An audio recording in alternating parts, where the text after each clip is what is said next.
Hello friends, स्वागत है एक बार फिर आप सभी का आपके YouTube channel miss details classes में। तो क्वेश्चन आंसर सीरीज के क्रम में आगे बढ़ते हुए निर्देशन तथा उपबोधन का एक और इम्पॉर्टेंट क्वेश्चन आज आपके साथ शेयर करूंगी।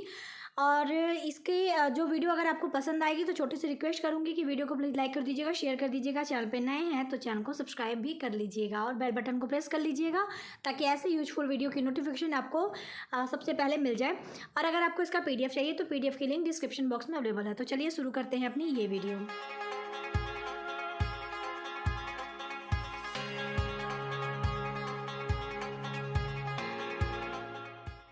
सबसे पहले मैं आपको क्वेश्चन बता देती हूँ। क्वेश्चन हमारा है कि परामर्श के उद्देश्यों एवं सोपानों यानी चरणों का वर्णन कीजिए।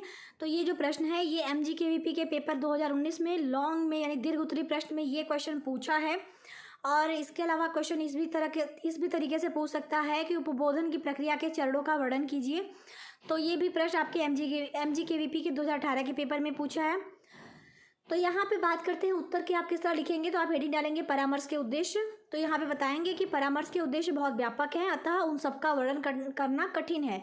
कुछ महत्वपूर्ण विद्वानों द्वारा बताए गए परामर्श के उद्देश्य निम्न हैं। यानी वैसे तो परामर्श के बहुत जो उद्देश्य है वो बहुत ज़्यादा है, यानी बहुत व्यापक है। तो यहाँ पे कुछ विद्वानों ने अपने अपने अनुसार जो है परामर्श के कुछ उद्देश्य बताए हैं, तो वो हम यहाँ पे एक एक करके देखेंगे। तो पहला जो है रॉबर्ट्स के अनुसार परामर्श के उद्देश्य। तो रॉबर्ट्स के अनुसार परामर्श के निम्नलिखित उद्देश्य बताए गए हैं। तो अब एक एक करके देख लेते हैं कि ये कौन कौन से उद्देश्य इन्होंने बताए हैं। तो पहला है कि व्यक्ति को अपनी समस्याओं के स्वयं समाधान की योजना बनाने में सहायता देना। यानी व्यक्ति जो है जिसको परेशानी है वो अपनी समस्या के लिए खुद योजनाएं बना सके, उसमें व्यक्ति की सहायता देना जो है परामर्श का एक उद्देश्य है। इसका दूसरा है कि व्यक्ति को खुद से संबंधित तथ्यों की व्याख्या करने में सहायता प्रदान करना, क्योंकि जो व्यक्ति है वो अपनी समस्या जो है अच्छे से व्याख्या करके बता पाए, उस चीज़ में जो है उसको सहायता प्रदान करना। तीसरा है व्यक्ति को अपनी योजनाओं को पूरा करने की दिशा में कार्य प्रारंभ करने में सहायता करना। कभी कभी ऐसा होता है कि योजना वो बना लेता है, लेकिन योजना जब वो स्टार्ट करता है यानी उसको क्रियान्वयन करने का कार्य करता है तो स्टार्टिंग में उसे कोई प्रॉब्लम आती है, तो जो है कार्य की शुरुआत अच्छे से हो सके, उसमें कोई दिक्कत ना हो सके, तो कार्य को प्रारंभ करने में सहायता देने का कार्य भी जो है परामर्श का एक उद्देश्य है। डी है व्यक्ति की शैक्षिक व्यवसायिक व्यक्ति समस्याओं को समझाने में सहायता देना। यानी जो भी व्यक्ति की चाहे वो शैक्षिक रूप से हो, व्यवसायिक रूप से हो या फिर व्यक्तिगत रूप से समस्या उसको हो, उसको समझाने में सहायता देना भी परामर्श का एक उद्देश्य है। और इसका पांचवा है व्यक्ति को अपनी योजनाओं में आवश्यक फेरबदल करने में सहायता देना। कभी कभी योजनाएं जो हैं वो सही रूप से संचालित नहीं हो पाती हैं, तो योजनाओं में हो सकता है कि बीच में कभी जो है हेर फेर करने की ज़रूरत पड़े, तो वहाँ पे हेर फेर जो है करने में यानी फेरबदल करने में भी सहायता करना परामर्श का उद्देश्य है। तो ये 5 उद्देश्य बताए आपके रॉबर्ट्स ने, ठीक है। नहीं, रॉबर्ट्स के अनुसार उद्देश्य जो है परामर्श के ये उद्देश्य बताए गए थे। अब दूसरा हमारा है हार्डी के अनुसार परामर्श के उद्देश्य। तो इनको भी देख लेते हैं। तो इसमें लिखेंगे हार्डी ने परामर्श के निम्नलिखित 3 उद्देश्य बताए हैं। पहला, व्यक्ति को खुद के विकास से संबंधित उद्देश्यों को प्राप्त करने में सहायता देना। यानी जो है व्यक्ति खुद का विकास कर पाए, उससे संबंधित उद्देश्यों को प्राप्त कर पाए, इसमें भी सहायता करना परामर्श का उद्देश्य है। दूसरा है व्यक्ति को अपने समाज में उचित समझे जाने वाले ज्ञान, दृष्टिकोण तथा कुशलताओं को प्राप्त करने में सहायता करना। यानी जो भी सामाजिक चीज़ें हैं, जो अच्छी चीज़ें हैं सामाजिक दृष्टिकोण के हिसाब से, ज्ञान, कुशलता जो भी समाज से रिलेटेड है, उसका जो है अच्छे से उस चीज़ को समझ पाए, उस चीज़ को प्राप्त कर पाए इंसान। इस चीज़ को प्राप्त करने में भी सहायता करने का जो है कार्य परामर्श का एक उद्देश्य है। और तीसरा हमारा है पारिवारिक जीवन, व्यवसाय एवं नागरिकता से संबंधित क्षेत्रों में व्यक्ति को अपने उद्देश्यों को निर्धारित करने में सहायता करना। जैसे खुद की पर्सनल लाइफ हुआ, चाहे अपना व्यवसाय हो गया, ठीक है, या फिर एक अच्छा नागरिक यानी नागरिकता से रिलेटेड। तो ये जो भी सारे ये सब क्षेत्र हैं उससे रिलेटेड इंसान के कुछ उद्देश्य होते हैं कि हमको इस तरह से कार्य करना है या इस तरह से रहना है। तो वो जो उद्देश्य वो निर्धारित करता है, उसको जो है निर्धारित करने में मदद देना भी परामर्श का एक उद्देश्य है, ठीक। तो ये हार्डी ने बताए थे परामर्श के 3 उद्देश्य। और तीसरा हमारा है थर्ड एवं गेर विचर्त ने परामर्श के उद्देश्यों को अत्यंत संक्षेप में इस प्रकार कहा है। परामर्श का उद्देश्य छात्रों को अपनी समस्याओं का समाधान करने में इस प्रकार सहायता देने का अवसर प्रदान करना है जिससे कि किसी प्रकार की सहायता के बिना समस्याओं का समाधान करने की उनकी योग्यता का विकास हो जाए, ठीक। यानी जो है थर्ड एवं गैर विचर ने परामर्श का उद्देश्य कहा है कि जैसे छात्रों के पास अपनी समस्याएं होती हैं, उसका जो है समाधान करने में उसे इस प्रकार का मतलब उसे इस प्रकार सहायता देने का एक मौका देना है, जिससे कि जो उसकी समस्याएं हैं वो बिना किसी सहायता के बिना वो अपनी समस्याओं का समाधान कर सके, ऐसी योग्यता उसके अंदर विकसित की जा सके। ठीक है, तो ये भी परामर्श का एक उद्देश्य होता है। अगला हमारा है चौथा। अमेरिकन मनोवैज्ञानिक संघ ने परामर्श के उद्देश्यों को निम्न शब्दों में परिभाषित किया है। पहला, परामर्श प्रार्थी द्वारा अपनी क्षमताओं, अभिप्रेरकों तथा आत्म दृष्टिकोण की यथार्थ स्वीकृति। यानी वो अपनी जो भी क्षमताएं हैं उसके अंदर जो भी उसका दृष्टिकोण है उसको वो जो है यथार्थ यानी सच्चाई के रूप में उसको स्वीकार कर सके, जो है ये भी एक परामर्श का उद्देश्य होता है। दूसरा है परामर्श प्रार्थी के द्वारा सामाजिक, आर्थिक तथा व्यवसायिक परिवेश के साथ तर्क संगत सामंजस्य की प्राप्ति। यानी जो भी उसका सामाजिक क्षेत्र हुआ, आर्थिक क्षेत्र हुआ या फिर व्यवसायिक क्षेत्र हुआ, सबके साथ वो अच्छे से एक जो है संतुलन बना पाए, इसकी प्राप्ति भी परामर्श का एक उद्देश्य होता है। तीसरा है व्यक्तिगत भिन्नताओं की समाज द्वारा स्वीकृति तथा समुदाय, रोजगार एवं वैवाहिक संबंधित क्षेत्र में उनका निहितार्थ। तो जो है सबको पता है कि सबकी व्यक्ति जो भिन्नता है वो अलग अलग है, हर इंसान अलग है। तो यही चीज़ कहा गया है कि व्यक्तिगत भिन्नताओं की समाज द्वारा स्वीकृति हो, समुदाय द्वारा स्वीकृति हो, रोजगार एवं वैवाहिक जो संबंध है उस क्षेत्र में भी उनका निहितार्थ हो।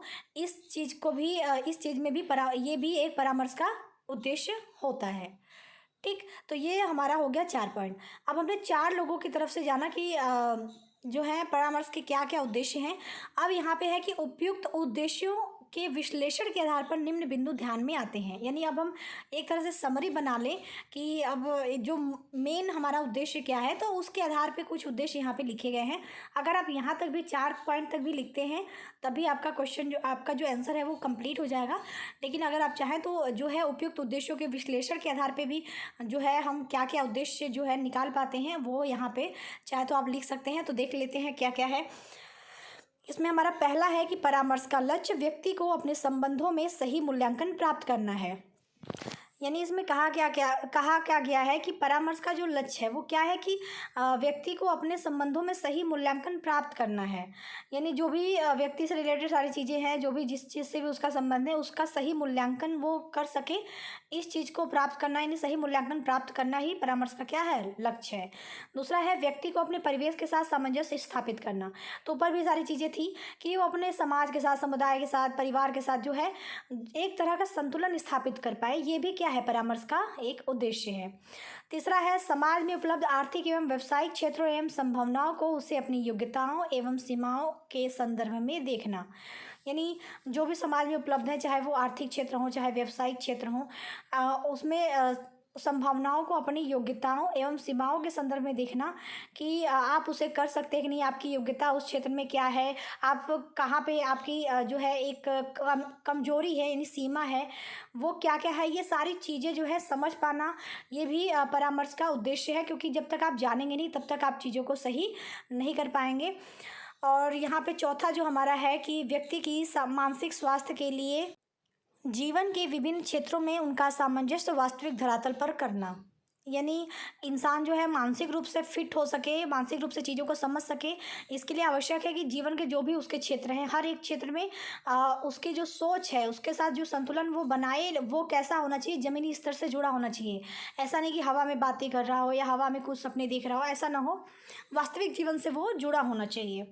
तो ये सारे जो है परामर्श के उद्देश्य हो गए। अब हमको अगला क्वेश्चन था कि परामर्श के सोपान या चरण। तो इसमें लिखेंगे कि परामर्श एक लक्ष्य आधारित प्रक्रिया है जो परामर्शदाता और ग्राहक के बीच होती है। इसमें भावनात्मक और तनावपूर्ण स्थितियों सहित कठिनाइयों की खोज करना शामिल है जो ग्राहक अपने जीवन में सामना करता है। तो परामर्श क्या होता है इसके बारे में ऑलरेडी वीडियो जा चुकी है, आपको मैंने अच्छे से समझाया है, तो बार बार एक ही चीज़ यहाँ पे रिपीट नहीं करूँगी, नहीं तो आप ही का टाइम जाएगा। तो ये चीज़ हमने बस बता दिया कि परामर्श क्या है। परामर्श के द्वारा हम कठिनाइयों को जो है वो पता करते हैं कि मनुष्य के जीवन में जो है, ग्राहक के जीवन में यानी परामर्श प्रार्थी के जीवन में क्या वो कठिनाई है, और उसको हम किस तरह से दूर कर सकते हैं, ये सारी चीज़ें परामर्श के माध्यम से दूर की जाती हैं। वो हमारा परामर्श के अंतर्गत आपको पता ही है क्योंकि वीडियो जा चुकी है। और यहाँ पे हमको मेन क्वेश्चन हमारा है कि परामर्श के चरण की बात, तो हम यहाँ लिखेंगे परामर्श के निम्न चरण हैं। पहला है प्रारंभिक प्रकटीकरण, जिसे हम कहते हैं इनिशियल डिस्क्लोजर। इसमें क्या होता है, संबंध निर्माण, यानी प्रारंभिक प्रकटीकरण में क्या होता है, संबंध निर्माण। ये प्रोसेस का काम यही होता है कि संबंध को बनाना, संबंध का निर्माण करना। तो देखिए यहाँ पे एक चीज़ मैं जरूर आपको कहूँगी कि परामर्श के निम्न चरण के अंतर्गत जो मैंने हेडिंग डाला है, जैसे पहला आपका प्रारंभिक प्रकटीकरण है, हो सकता है अदर बुक में इसको किसी अदर नाम से भी दे सकता है, ठीक है, लेकिन उसके अंतर्गत जो चीज़ें हैं वो सेम रहेंगी। तो ये आप घबराइएगा नहीं कि ये मेरा कुछ अलग है क्या, ये कुछ अलग है क्या। जो चीज़ें हैं उसके अंतर्गत वो कॉमन है, बस नाम जो है वो नाम बताने का, हेडिंग बताने का तरीका हो सकता है किसी अदर बुक में अलग हो जाए। लेकिन अगर आप मेरे चैनल से माध्यम से पढ़ रहे हैं तो आप ये भी याद कर सकते हैं, कोई प्रॉब्लम नहीं होगी। तो प्रारंभिक प्रकटीकरण के अंतर्गत क्या है, प्रकटीकरण का मतलब जो है प्रकट करना, यानी भावनाओं को सारा कुछ बताना, जो भी आपके अंदर की चीज़ें चल रही हैं उसको बताना।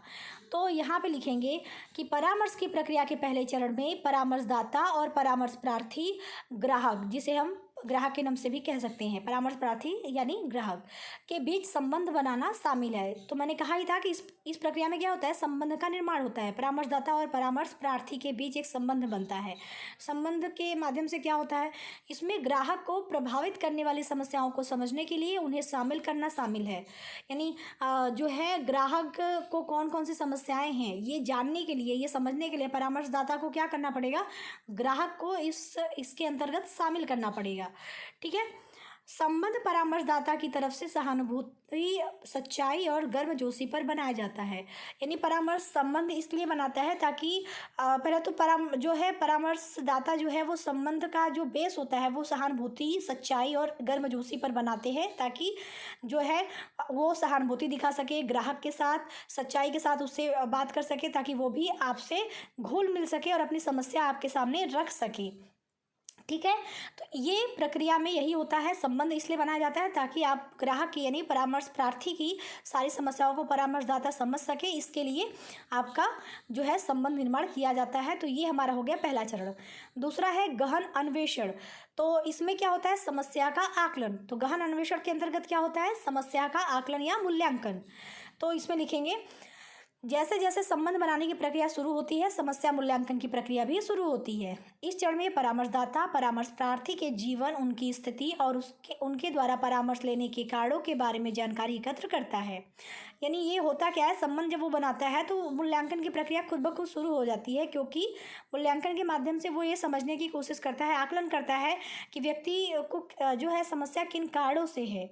ये सारी चीज़ें जानने के लिए वो ये जो है हमारा सेकेंड स्टेप होता है।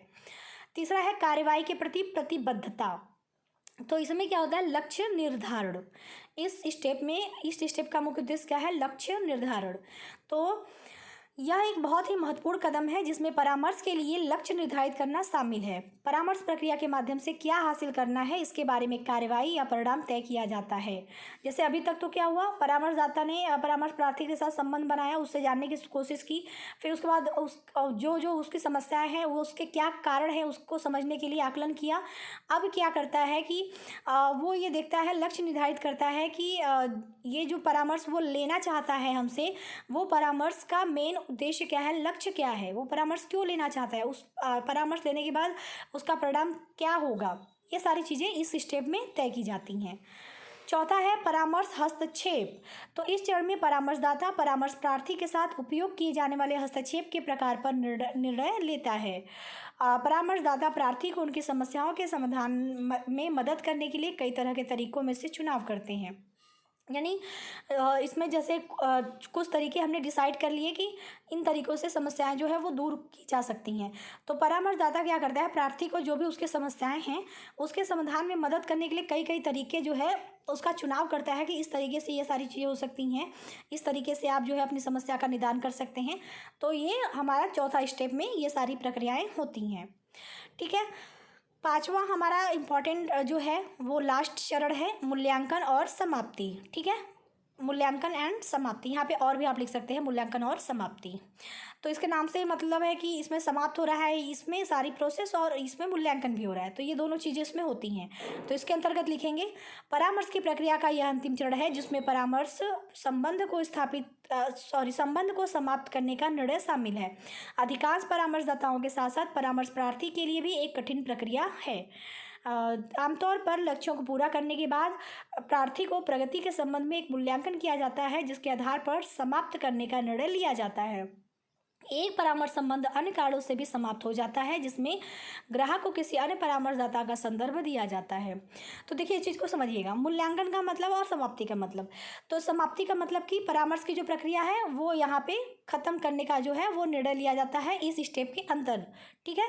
इस स्टेप के अंदर जो है परामर्श की प्रक्रिया को समाप्त करने का निर्णय लिया जाता है। वो कब समाप्त करने का निर्णय लिया जाता है वो चीज़ बताया गया है कि जैसे जो भी लक्ष्य हमारा था उसको पूरा करने के बाद प्रार्थी की जो है प्रगति वो किस तरह की है, यानी जो हमारा परामर्श प्रार्थी है उसका प्रॉब्लम सॉल्व हो पाया कि नहीं, वो अपनी समस्याओं से जो है उसका निपट पाया कि नहीं, ये सारी चीज़ें देखने के बाद उस आधार पर ही उसका पहले तो हम मूल्यांकन करते हैं कि कहाँ तक ये सक्सेसफुल रहा। इसके बाद ही देखते हैं कि अगर वो सही में वाकई में अच्छा रहा, यानी वो जो है हमारा परामर्श सही रहा, तो उसके आधार पर हम इस परामर्श प्रक्रिया को समाप्त करने का निर्णय लेते हैं। कभी कभी ऐसा होता है कि परामर्श प्रार्थी को वो परामर्श देने वाले से परामर्श बहुत अच्छे से नहीं मिल पाता है, तो इसमें क्या होता है कि वो उसे किसी और परामर्शदाता का संदर्भ दिया जाता है कि नहीं आप इनसे कंसल्ट करिए, वो अच्छा परामर्श देंगे। तो वहाँ पर भी हो सकता है कि परामर्श प्रक्रिया जो है चल रही है परामर्शदाता और परामर्श प्रार्थी के बीच वो भी समाप्त हो जाए। तो ये अलग रीजन है, लेकिन अगर एक ही परामर्शदाता और परामर्श प्रार्थी की बात करें जिनके बीच ये चल रही है प्रक्रिया, तो वो प्रगति के हिसाब से कि जो है हमारा लक्ष्य है समस्याओं को दूर करने का, वो सब कुछ किस तरह से हो रहा है, सही हो रहा है कि नहीं, उसके आधार पर ही हम समाप्त करने का निर्णय लेते हैं। तो ये था हमारा 5 स्टेप। आई होप कि आपको वीडियो पसंद आई हो। वीडियो पसंद आई तो वीडियो को लाइक शेयर और चैनल को सब्सक्राइब कर दीजिएगा। अभी के लिए इतना ही, मिलती हूँ नेक्स्ट वीडियो में, तब तक के लिए टेक केयर, बाय बाय, जय हिंद।